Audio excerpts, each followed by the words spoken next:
윤석열 전 대통령 파면 이후 김건희 여사를 겨냥한 검찰 수사가 동시다발적으로 진행되고 있습니다.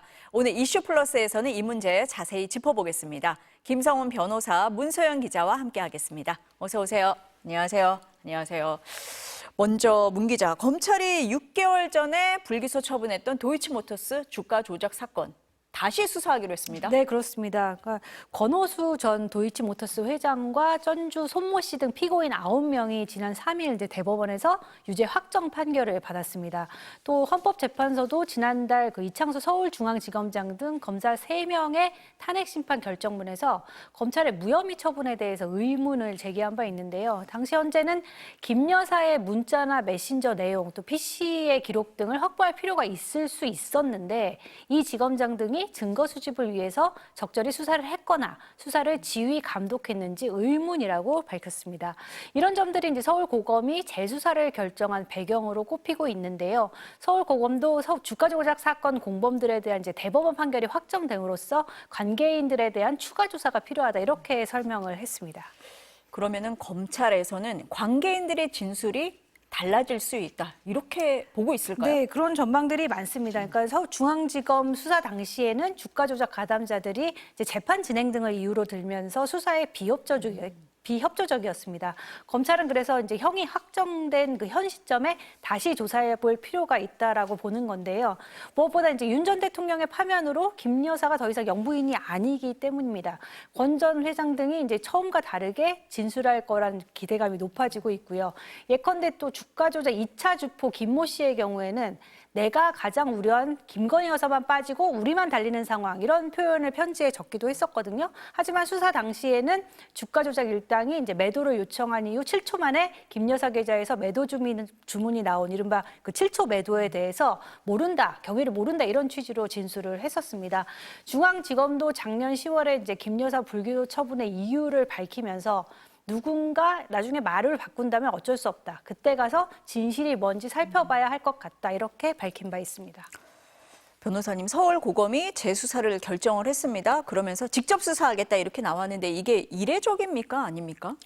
네, 이례적입니다. 보통은 이제 항고가 받아들여진다고 하더라도 하급 이제 직접 수사하는 관청에 검사 지청에 이 부분에 대해서 재기 수사, 다시 수사를 해라는 명령을 내리지 직접 수사를 하는 경우는 드문데요. 물론 없지는 않지만은요. 그런 부분에 있어가지고는 두 가지 점을 눈여겨볼 필요가 있습니다. 결국은 기존의 불기소 처분을 했음에도 불구하고 거기에 대해서 항고 결정을 받아들였다는 것은 기존 수사에서 보완되거나 새롭게 처분해야 할 만한 특별한 사정이 있어서 다시 수사할 만한 필요성이 있다는 것. 이걸 반대로 해석하면 기존 수사 내용에 불비하거나 부실한 부분이 있었다는 것을 드러냈다고 볼 수가 있고요. 두 번째는 이제 그런데 거기에 대해서 다시 해당 중앙지검에 수사를 맡기지 않는다는 것도 어떤 면에서는 이 수사를 제대로 진행을 하고 이 수사를 제대로 결정을 내리는 데 있어가지고는 해당 데에서 수사를 담당했던 팀이 아닌 고검이 직접 해야 할 만한 필요성이 있다라고 판단했다는 것. 반대로 말하면 기존 수사를 담당했던 중앙지검 수사팀을 신뢰하기가 좀 어렵다는 것을 반면에 보여줬다고 볼 수 있습니다. 왜냐하면 원칙적으로는 고검이 직접 수사를 하는 부서는 아니기 때문이죠. 그런 점에 있어서는 이번에 항고 결정을 받아들인 항고에 대해서 재수사를 하도록 결정을 한 것은 기존 수사의 내용이 부실했을 뿐만 아니라 기존 수사의 결론을 내린 수사팀에 굉장히 문제가 있었다는 나름의 판단이 이 결정에 담겨 있다고 볼 수가 있습니다. 그 말을 또 다르게 좀 해석을 해보면 그럼 이번에는 좀 기소 가능성이 높아졌다. 이렇게도 들리기도 하는데 어떻게 해석해야 됩니까? 네, 그런 부분에 있어서는 결국 기소 가능성이 없고 기소할 필요성이 없다면 굳이 재수사할 필요성이 없다라고 판단했을 가능성이 더 높다라고 생각을 합니다.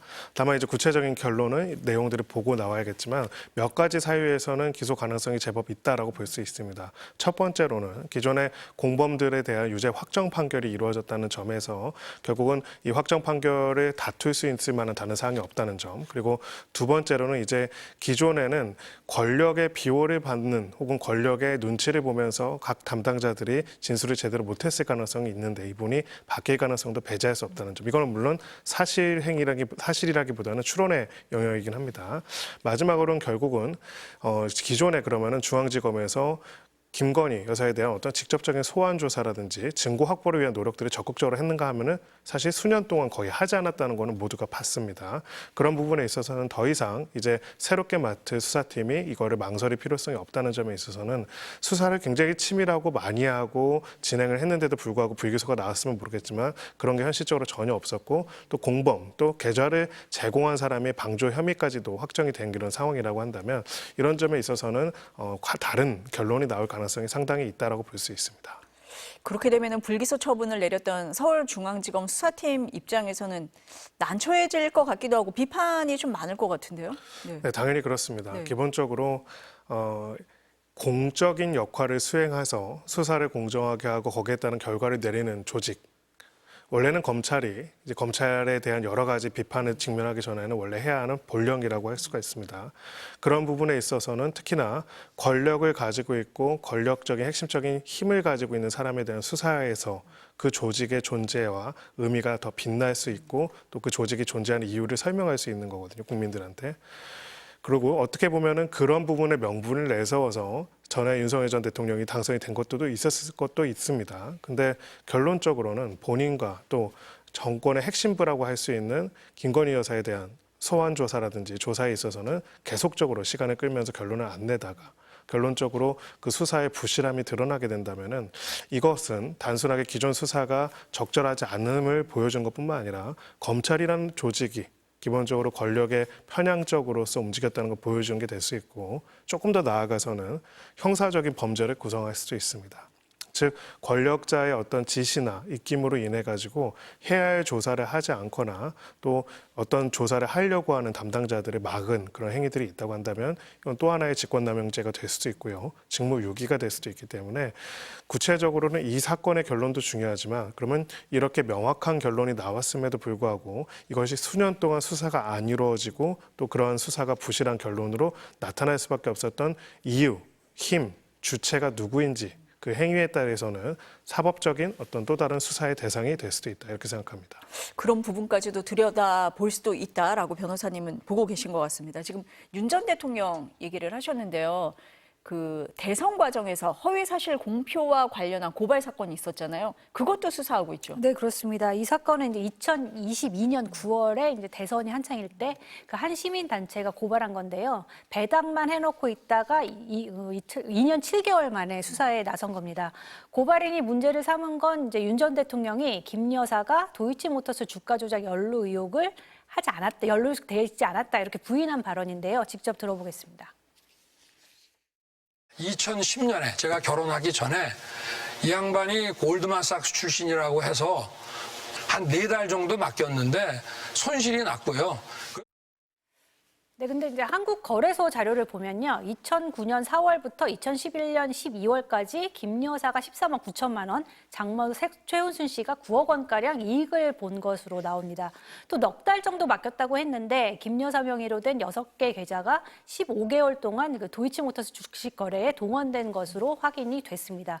이 밖에도 윤 전 대통령은 이제 장모와 관련된 발언들로도 고발이 돼 있는 상태인데요. 이 발언도 들어보겠습니다. 도촌동 문제라든지 또 그 잔고증명서 문제라든지 이런 거는 이제 지금 제 장모가 재판을 받고 있는데 기본적으로는 상대방에게 약 50억 정도의 사기를 당했습니다. 그런데 실제로는 2023년 장모 최은순 씨가 이제 잔고 증명서 위조 혐의로 징역 1년이 확정이 됐고요. 도촌동 사건은 이제 차명 투자로 드러나서 2024년 과징금 27억 원 가량이 부과가 확정됐습니다. 그러니까 공직선거법 위반 사건의 공소시효는 선거일 이후에 6개월이지만 이제 대통령 재임 기간 동안은 중단이 되기 때문에 공소시효는 오는 8월 초까지 3개월 남은 상황이어서 좀 수사가 빠듯하지 않을까 이런 생각이 듭니다.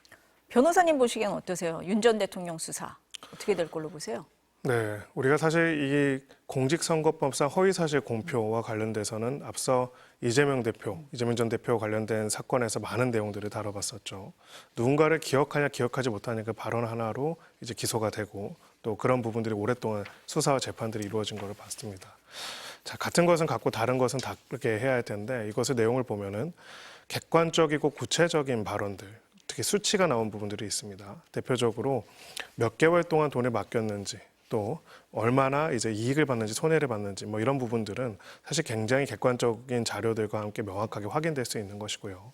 이 점에 있어서는 그 수사와 재판에 있어서도 명확하게 확인될 수 있는 게 기존에 관련된 내용들이 관련된 재판에서 이미 상당히 사실관계가 확정이 됐고요. 두 번째는 이제 그 과정에서 특히나 당사자로 후보로 나왔던 사람이 전 검찰총장 아닙니까? 수십 년 동안 검사 생활을 했다는 사람으로서 관련된 사실관계에 대한 자신들의 발언과 내용들이 법률적으로 타당한지 아닌지 사실관계에 맞는지 아닌지를 상당히 알고 발언했다는 점도 중요한 요소로 작용할 겁니다. 마지막으로 아까 말했던 장모와 관련된 사건들도 마찬가지로 특정하게 사기 범죄를 피해자가 당한다는 것은 일반인이 이 사람은 사기 피해를 당했다는 것과 법률가로서 수십 년을 한 사람이 이 사람은 사기 피해를 당했다는 거에는 큰 차이가 있다는 점에 있어서는 기존의 선례들을 봤을 때는 결국은 객관적인 어떤 사건 에 대한 사실관계에 대해서 완전히 다른 주장을 하거나 허위사실을 이야기했다면 이 부분은 공직선거법상 허위사실 공표죄로서 당연히 처벌될 수 있는 사안이라고 보여지고요. 그런데도 불구하고 지금까지는 불소추 특권에 막혀가지고 이것이 이루어지지 않았다면 앞으로는 수사가 더 빠르게 진행되고 다만 기간이 얼마 안 남았죠. 하지만 기존의 내용들을 봤을 때는 결국은 나머지 다른 관련 재판에서 사실관계가 이미 확정되어 있는 상태이기 때문에 그 과정에서 이런 발언을 한 경위, 그 당사자 본인에게만 확인을 하게 된다면 이 부분의 수사를 마무리 짓는 데는 어려움이 없을 것이다 이렇게 생각합니다.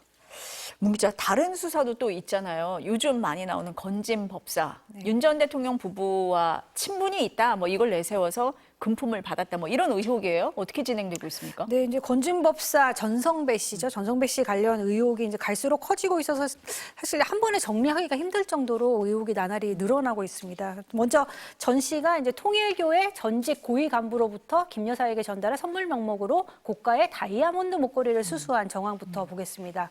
그러니까 통일교 2인자로 불린 윤영호 전 본부장은 대선 직후에 윤석열 당선인과 독대를 했고 암묵적 동의가 있었다고 했는데 이 암묵적 동의가 뭔지에 대해서는 아직 밝히지 않았습니다. 검찰은 이제 전성배 씨가 뒷돈을 받고 이 독대를 주선한 것으로 의심을 하고 있습니다. 특히 윤 대통령은 취임 이후에 윤 전 본부장이 전 씨에게 6천만 원 상당의 다이아몬드 목걸이를 김 여사를 위한 선물이라고 건넸는데 전 씨는 전달하지 않았고 목걸이도 잃어버렸다고 부인을 하고 있습니다. 그런데 이 목걸이를 선물하게 된 과정이 이제 알려진 걸 보면은 전달하지 않았을까? 과연 전달하지 않고 잃어버렸을까? 이런 말에 강한 의문이 듭니다. 왜냐하면 이 목걸이가 김 여사가 이제 나토 정상회의 당시에 6천만 원대의 프랑스 명품이죠. 그 반 클리프 앤드 아펠이라는 목걸이를 착용을 했었는데요. 당시 이 목걸이가 재산 신고 목록에 없어서 재산 누락 논란이 크게 불거졌습니다. 대통령실은 지인에게 빌린 것이다 이렇게 해명을 했었거든요. 그러자 순방 직후에 윤 전 본부장이 전 씨에게 김 여사에게 선물을 할 테니 빌리지 말아라 이렇게 얘기를 했고요. 또 이 목걸이가 이제 반 클리프 아펠의 경우에는 좀 흔한 브랜드라고 여겨졌던 모양인지 대중의 이목을 피해서 문제가 되지 않을 만한 브랜드를 찾다가 영국의 명품 브랜드 그라프사의 제품을 선택을 해서 건넨 것으로 알려져 있는데 이 제품은 굉장히 고가여서 이렇게 흔히 대중들이 알기가 쉽지 않다고 합니다. 그래서 이 제품을 선택해서 건넨 거 아니냐 검찰은 파악을 하고 있는 상황입니다. 이렇게 비싼 목걸이를 그냥 주지는 않았을 것 같은데요. 왜 줬다 그럽니까? 네, 윤영호 전 본부장이 2022년 12월에 건진 법사에게 이런 문자를 보냅니다. 큰 그림을 함께 만들어보자라고 이제 부동산 개발 관련 대출 논의를 제안을 하는데요. 그러면서 희림 대표도 한번 뵙겠다라고 한 문자 메시지를 검찰이 확보한 걸로 전해졌습니다. 여기 희림은 이제 희림 종합 건축 사무소로 추정이 됩니다. 희림은 김건희 여사의 코바나 컨텐츠의 오랜 후원 업체고요. 대통령 집무실과 이제 관저이선 공사에도 관여를 해서 김건희 여사와의 오랜 인연이 줄곧 구설에 올랐던 회사입니다. 근데 희림과 건진법사 전 씨의 관계도 꽤 오래된 걸로 추정이 됩니다. 왜냐하면 희림은 전 씨의 스승인 이제 다른 스승이 있는데 이 스승이 의사로 등재된 연민복지재단에 1억 원을 출연했는데 이게 2017년의 일입니다. 이런 관계를 감안했을 때 윤 전 본부장이 말한 큰 그림이란 이제 김건희, 건진, 희림의 관계를 이용해서 캄보디아 개발 사업을 청탁하려 했던 거 아니냐 이런 분석이 나옵니다. 실제 희림은 이제 캄보디아의 공항, 병원, 대학 등 여러 건축 사업에 참여를 했고요. 이 중 일부는 우리 정부가 지원한 공적 개발 원조 사업으로 알려져 있습니다. 통일교도 당시 캄보디아에서 사업을 추진하고 있었는데요. 공교롭게도 비슷한 시기 정부는 이제 캄보디아 협력 기금을 크게 늘렸고 윤 전 대통령이 이제 순방을 가고 또 김 여사가 캄보디아에서 심장병을 앓는 아이와 사진을 찍으면서 물론 이제 연출 논란이 일면서 긍정적 방향은 아니었지만 관심이 높아졌습니다. 히림 쪽은 통일교나 윤석열 정부와 무관하다 이런 입장인 것으로 알려졌고요. 통일교 쪽은 이제 윤 전 본부장이 2023년 5월 본부장을 그만두면서 사업은 진행된 게 없다, 정리됐다고 밝혔지만 앞으로 검찰 수사가 어떤 방향으로 이루어질지 주목되는 상황입니다. 근데요, 변호사님, 이 비싼 목걸이를 전달하지 않고 잃어버렸다. 믿기가 어렵잖아요. 그러면 잃어버렸다 그러면 뭐 처벌이 약해집니까? 검찰은 어떤 부분을 좀 들여다볼 걸로 보세요? 네, 사실 뭐 잃어버렸다는 말을 믿을 가능성은 낮고요. 네. 그리고 자, 뇌물을 건넨 사람이 선택한 이 물품의 의도를 볼 필요가 있습니다. 돈도 아니고요. 그리고 숨어있는 금괴도 아니고 목걸이입니다. 목걸이를 우리가 어떻게 하죠? 차고 다니죠. 그렇다면은 뇌물을 전달하고도 또 한편으로는 그 뇌물이 제 전달되는지를 확인할 수 있는 방법이 있을 겁니다. 목걸이가 전달됐으면 그 목걸이를 차고 나온 걸 보고 우리가 전달한 게 제대로 전달됐는지를 확인을 했을 가능성이 있겠죠. 만약 그렇지 않았다고 하면 당연히 왜 이게 어떻게 된 건지를 확인하고 문제를 제기했을 가능성이 높습니다. 뇌물을 주는 사람들도 뇌물을 주는 이유들이 있다고 볼 수가 있는 것이죠. 그런 부분에서는 그냥 잃어버렸다는 설명은 사실은 타당하게 받아들여지기는 어렵다고 생각하고 결국은 구체적으로 어떤 목적으로 어떤 용도를 가지고 줬는지 왜 거짓말을 하고 실제로 누가 수수하고 있는지를 밝히고자 어떻게 보면 그런 진술들을 받아내기 위해서 수사를 집중할 것으로 보입니다. 다만 좀 참혹한 것은요. 그러니까 이런 내용들이 2025년에 대한민국에서 나온다는 겁니다. 이게 어디 어떤 후진국 나라의 부패한 정치인들의 이야기 같은 이야기들이 무속인과 정치인 혹은 정치인의 측근 혹은 부인이 연루돼가지고 목걸이를 선물 받았는지 거기서 어떤 것들이 잃어버렸는지 이런 얘기들이 나온다는 것이 참혹한 일이라고 생각을 하고요. 여기에 대한 수사도 이제부터는 더 빠른 속도로 진행되고 무엇보다도 진실이 무엇인지를 명확하게 밝히고 특히나 권력을 임의적으로 부패해서 행사한 것에 관련된 것이 공공조직의 인사라든지 아니면 사업이라든지 모든 부분에 대한 확인은 반드시 필요하다고 생각합니다. 권진 법사 집에서 돈 뭉치 나왔잖아요. 네. 이건 어떻게 되고 있습니까? 네, 이것도 굉장한 네. 미스테리입니다. 이제 알려진 것처럼 5만 원권 100장, 10묶음이 한꺼번에 이제 비닐로 포장된 돈 뭉치 겉면에는 한국은행의 정보가 적혀 있었습니다. 흔히 말하는 이제 관봉권 형태로 정상적으로는 개인에게 절대 흘러갈 수 없다고 하는데요. 이제 포장 일자도 윤 전 대통령 취임 3일 뒤인 2022년 5월 13일로 표시돼 있어서 의혹이 더욱 커지고 있습니다. 관봉권은 정부 기관의 공금이나 특활비, 대기업 자금 집행 등에 사용이 되는데 그럼 이게 어떻게 전시집에서 발견됐느냐 두 가지 경로로 생각을 해볼 수 있습니다. 먼저 하늘에서 바로 나갔다거나 하늘로부터 밀봉된 돈을 받은 금융기관에서 나간 것 두 가지 경로입니다. 하지만 하늘은 이렇게 밀봉해서 돈을 건네는 곳은 금융기관밖에 없다고 하고 있고요. 그럼 시중 은행에서 나갔다는 건데요. 돈다발 겉면 표시에는 이제 바코드 날짜, 담당자, 책임자도 적혀 있거든요. 이 정보를 추적하면 되는 거 아니냐? 뭐 쉽게 생각하면 이렇게 생각이 되는데 여기 적힌 날짜는 이제 밀봉된 날짜이지 반출된 날짜가 아니어서 돈이 언제 어디로 나갔는지는 당장은 알 수 없다는 게 이제 한은의 설명입니다. 당사자인 전 씨는 기억이 안 난다. 사람들이 돈을 이렇게 뭉텅이로 갖다 주면 쌀통에 넣어두기 때문에 기억할 수 없다는 말을 반복하고 있는 것으로 알려졌습니다. 네, 검찰은 이제 전 씨가 윤 전 대통령 부부와의 만남을 주선한다거나 유력 정치인에게 인사청탁을 해주겠다면서 관봉권을 받았을 가능성도 보고 있습니다. 이 밖에도 이제 전 씨 배우자 명의의 그 계좌를 통해서 6억 4천여만 원 가량이 입금된 이제 수상한 자금 흐름도 수사 대상인데요. 전 씨는 기도비로 받은 돈이라고 주장을 하고 있지만 검찰은 대가성 여부를 수사하고 있습니다. 문 기자 설명을 들으면 들을수록 의구심이 더 커지는 그런 사건인 것 같습니다. 수사 좀 지켜봐야 될 것 같습니다. 오늘 두 분 말씀은 여기까지 듣겠습니다. 고맙습니다.